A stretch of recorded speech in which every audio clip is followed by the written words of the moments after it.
pag-uwi ko ngayon, sabi ng airmat ko, nagpa-farm bill pa yung nanay ko sa computer. Nagpa-farm. Nag-text sa akin yung ano na to, girlfriend mo ba yan? Sabi ko, oo.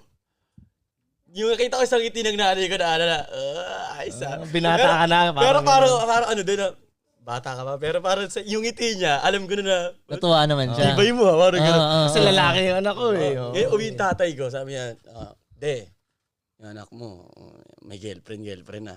Ano magagawa natin? Nasa lahi natin yan. Sabi na airpot ko kaya. Kaya siguro yun. So masasabi mo bang yung pagkatao mo ngayon, malaking factor din yung airpot mo? Oo kasi matikas talaga siya eh. So kumbaga napakalaking bagay na isang batang manggi ka na may matikas ka na tatay. Nice. Hindi sa pera, tulad ng sabi ni Kuya ko eh. Wala sa pera eh. Role model. Oo eh. Ang tawag niya sa sarili niya, hanger eh. Kasi sabi niya, pag kahit anong suot ko, matindi ako.